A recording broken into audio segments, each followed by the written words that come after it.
Hello everyone, and this is my review for TNA Impact Wrestling on December 12th, 2013.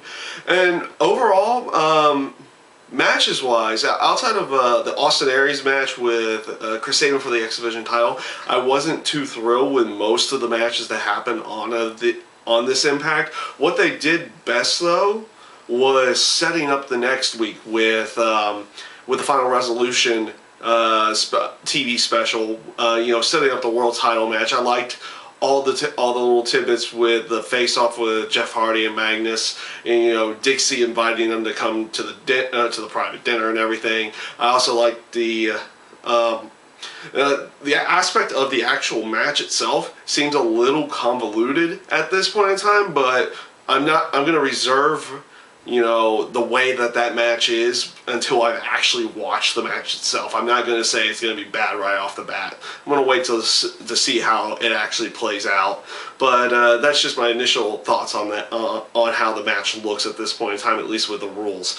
And also the ending of the show, having Jeff Hardy be the one that shows up at Dixie's private little table there, was a nice little touch in there to make it, try to put a play in there that maybe he's going to be the one, maybe he turns heel or something in that sense next week and join Dixie Carter or something like that. I like that little tidbit in there.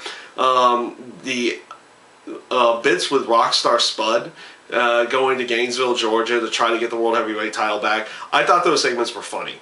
Him going to the local bar, having to sing karaoke, buy the drink type deal, him trying to get the information of where AJ Styles is and everything, and then of course him showing up at AJ's house thinking he was going to get the World Heavyweight title, and then of course in typical fashion AJ finds him and chases him off. So that was a nice little tidbit in there as well.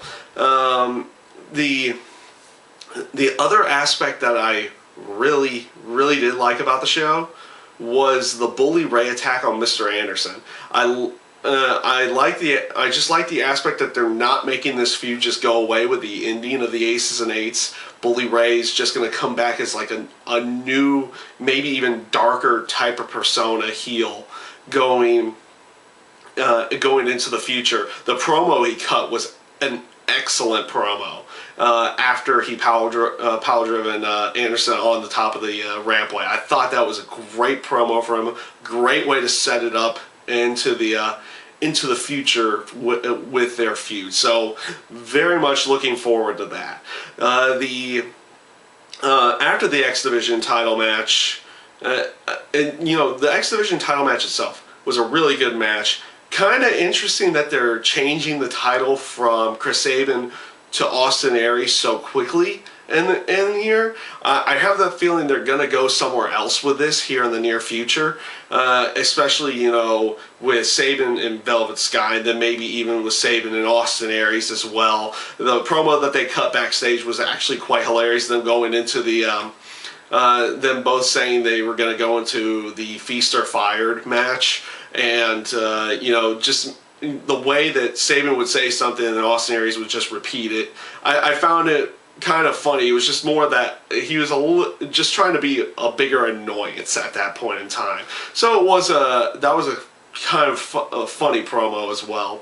Now the Feast or Fired match,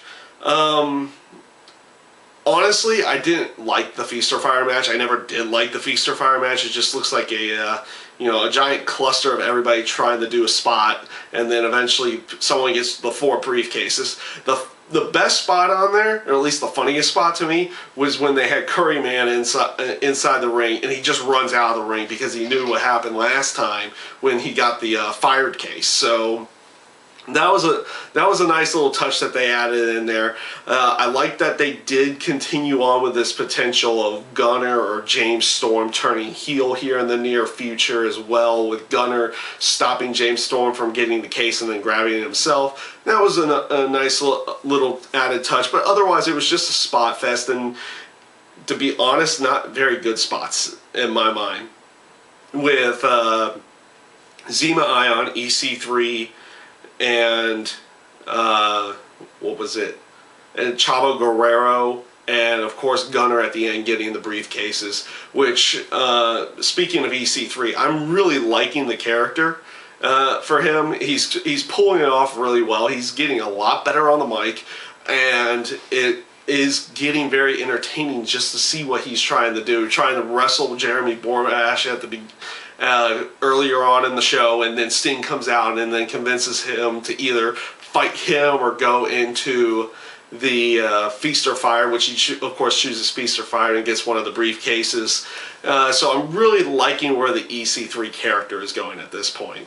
One last little tidbit on the Feast or Fire match.